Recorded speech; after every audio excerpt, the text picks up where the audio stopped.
سبحان اللہ، کیا پکے سودے ہیں وہ بیبیاں، وہ بچیاں، وہ خواتین جو اس چیز کو سمجھتے ہوئے اپنی زندگیوں کو گزارتی ہیں اور اپنی آزمائشوں پہ شور نہیں مچاتی، ہر ایک کو نہیں بتا رہی ہوتی۔ واپس اپنے سبق کی طرف آ جائیں۔ دوسرا مطلب جو یہ ہے کہ دوسرے انبیاء کو جو معجزات عطا کیے گئے ان میں سحر اور جادو کے لیے گمان کا راستہ کھلا ہے کہ لوگ انہیں جادو اور سحر کی قبیل سے سمجھنے لگے، لیکن جو معجزہ مجھے عطا کیا گیا میں اس میں اس طرح کا گمان نہیں کیا جا سکتا۔ تیسرا مطلب یہ ہے کہ دوسرے انبیاء کے معجزات ان کے جانے کے ساتھ ختم، ان کا مشاہدہ صرف وہی لوگ کر سکتے ہیں جو اس زمانے میں اس وقت حاضر تھے، لیکن قرآن کریم ایک ایسا معجزہ ہے جس کا مشاہدہ قیامت تک ہر شخص کر سکتا ہے، 100% پکی بات ہے۔ آپ میں سے جو قرآن پڑھنے پڑھانے والی ہیں، آپ دیکھیں کہ احساس ہوتا ہے نا کہ شاید اگر مشکل پریشانی ہے، خوشی ہے، کوئی دکھ ہے، کوئی آیت آپ اس وقت پڑھ رہے ہوتے ہیں، کیسا لگتا ہے؟ لگتا ہے نا کہ یہ اللہ نے میرے لیے نازل کی، اللہ کی تو ہمارے لیے ہے کہ اس میں میرے لیے حکم ہے، یہ اس میں میرے لیے پیغام ہے، یہ احساس آتا ہے قرآن پڑھتے ہوئے۔ اور قرآن ایسی چیز ہے جس کو آپ جتنی دفعہ بھی پڑھیں گے نا، نئے نکات، نئی سوچ اور نئے معاملات نظر آتے ہیں۔ سبحان اللہ، جیسے انسان کا دل نہیں نہ بھرتا پانی سے، آسمان کو دیکھتے بھی رہے پھر بھی پانی پیتا ہے، آسمان کو بھی دیکھتا ہے، خانہ کعبہ کو بھی بار بار بار بار دیکھ کر اکتاتا نہیں ہے۔ قرآن پاک وہ کتاب ہے جس کو جتنی دفعہ آپ پڑھیں گے آپ کو زیادہ اللہ سے محبت محسوس ہوگی، ٹھیک ہے؟ تو یہ بہرحال بہت بڑی بات ہے۔ اور اس کے اندر پھر ایک علامہ سندھی رحمہ اللہ فرماتے ہیں کہ ایک مطلب یہ بھی ہے، وہ یہ کہ دوسرے انبیاء کے معجزات ظاہراً اور بتانا مقصود ہے کہ وہ معجزات ایسے تھے کہ ان کا مشاہدہ کر کے دل خود بخود ایمان لانے پر مجبور ہوتا تھا، جیسے مردوں کو زندہ کرنا، حضرت عیسیٰ، لوگوں نے، اللہ نے یہ معجزہ دیا تھا ان کو، پتھر سے اونٹنی کا نکلنا حضرت صالح علیہ السلام کی قوم میں تھا، لیکن نبی کریم صلی اللہ علیہ وآلہ وسلم کے معجزے قرآن کا ادارک کمال عقل کے بغیر نہیں کیا جا سکتا۔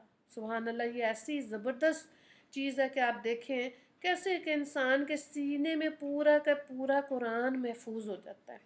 مجھے تو، میں سوچتی ہوں، اور پھر حافظ قرآن جو ہیں وہ میں ان کو دیکھتی ہوں رشک آتا ہے، رشک آتا ہے ان بچیوں پہ جو اپنی زندگیوں میں قرآن کو حفظ کرتی ہیں۔ سبحان اللہ، بڑی اعلیٰ بات ہے، بڑا خوبصورت ہے دین اسلام۔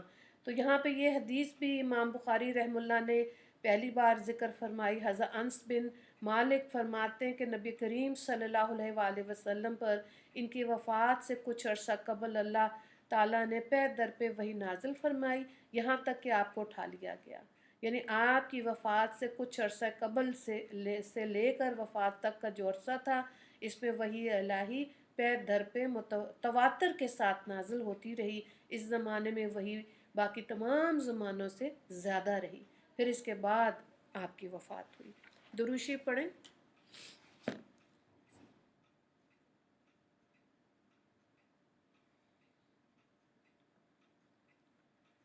اچھا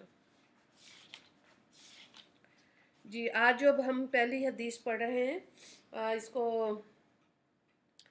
اللہ اکبر، بخاری و مسلم دونوں میں شروع میں سب سے پہلی آپ کو یہی حدیث ملے گی جو امیر المومنین عمر بن خطاب رضی اللہ تعالیٰ عنہ سے روایت کی گئی۔ اس کی پہلے میں سند پڑھوں گی اور پھر اس کے بعد آپ متن کو دیکھیں تاکہ آپ کو یہ اندازہ ہو جائے کہ جو بھی ہم نے سند اور متن کی بات کی تھی وہ اس کو کیسے ایڈجسٹ کر کے پھر ایک حدیث پاک لکھی جاتی ہے۔ جو لوگ آلریڈی درس نظامی کی اسٹوڈنٹس ہیں ان کو تو اندازہ ہے، نئے آنے والی خواتین کے لیے ہے یہ۔ ان امیر المومنین ابی حفص عمر ابن خطاب ابن نفیل ابن عبد العزا ابن ریاح ابن عبد اللہ بن قرطن ابن رزاح بن عدی بن کعب بن لوئی بن غالب القریشی ادوی رضی اللہ تعالی عنہ قال